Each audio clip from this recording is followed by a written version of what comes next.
En abril de 1996, la revista médica Lancet publicó un artículo que generó una gran alarma en las poblaciones europeas.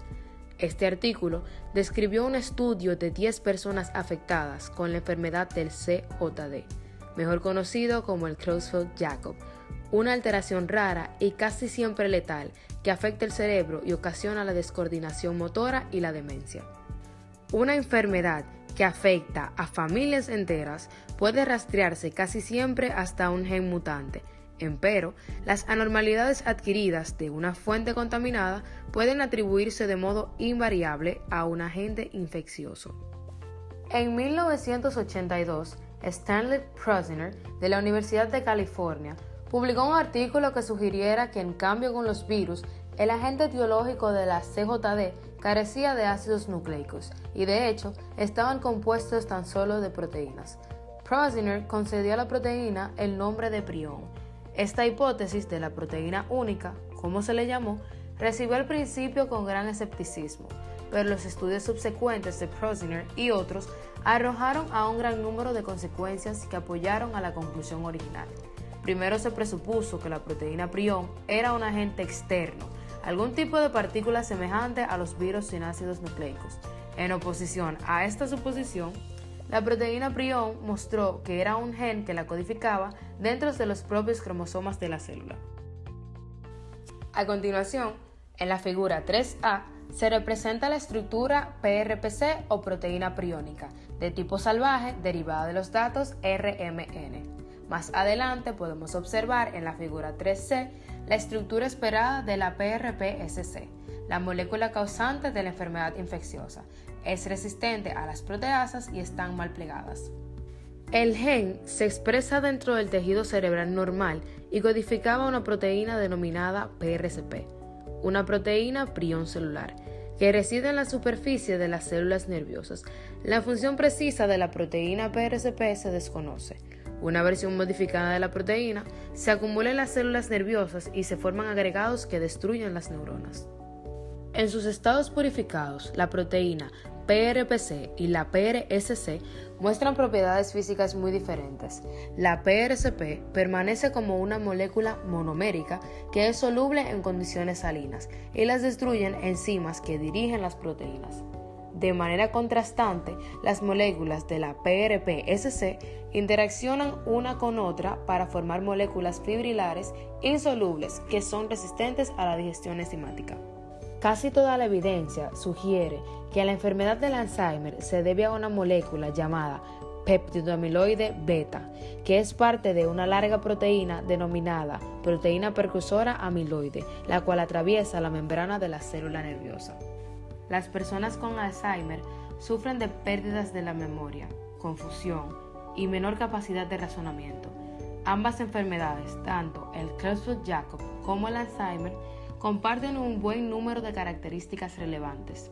Las dos son enfermedades neurodegenerativas que pueden ocurrir en forma hereditaria o esporádica, como es el caso del ECJ. El cerebro de una enfermedad con Alzheimer contiene depósitos fibrales de un material insoluble conocido como amiloide. En 1999, el investigador Dale Schenk y sus compañeros de Elan Pharmaceutical hicieron un hallazgo extraordinario.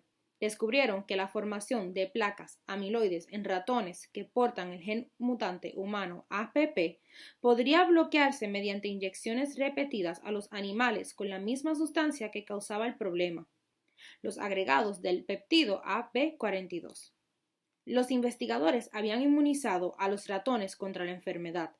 Cuando se vio que los animales no mostraron efectos adversos por el proceso de inmunización, llevó a la legislación reguladora del gobierno a ensayar en poco tiempo una prueba clínica, la cual consistía de 3 fases. La primera fase se realizó en grupos pequeños de personas y se diseñaron una seguridad para vigilar el procedimiento aparte de su efectividad contra la enfermedad. Ningún sujeto con la vacuna AB mostró efectos adversos por la inyección del peptido amiloide. Como resultado del mismo, a los investigadores se les permitió continuar con la fase 2, cual sería realizada de tipo aleatorio y doble ciego, con estudios controlados con placebo. En este tipo de estudio, los pacientes se dividieron de manera aleatoria en dos grupos. Un grupo recibió el tratamiento curativo, mientras que el otro se le suministró un placebo. El estudio fue doble ciego, el cual significa que ninguno de los investigadores o pacientes conocían quiénes recibirían el tratamiento y cuál es el placebo.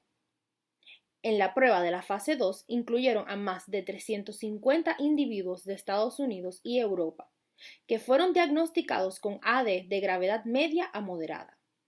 Luego de recibir las inyecciones de amiloide beta sintético, mejor conocido como el placebo, 6% de los sujetos experimentaron una inflamación en el cerebro capaz de poner en riesgo la vida que pudo tratarse. La mayoría de estos pacientes lograron ser tratados de manera satisfactoria con esteroides. Luego de esto, la prueba fue suspendida debido a los efectos peligrosos, pero los pacientes que ya estaban siendo tratados siguieron siendo vigilados. En 30 de los pacientes que se les realizó las pruebas, suministraron una evidencia notoria de que la vacuna había tenido mejores efectos en la enfermedad. El objetivo era desarrollar estrategias de inmunización más seguras. El método más seguro hasta el momento en la prueba era el de la fase clínica, la cual era inyección de antibióticos dirigidas contra AB producido fuera del cuerpo. Este tipo de plan se conoce como inmunización pasiva debido a que las personas no producen los anticuerpos terapéuticos por sí mismos. Diferentes estudios epidemiológicos informan que los individuos que han tomado A.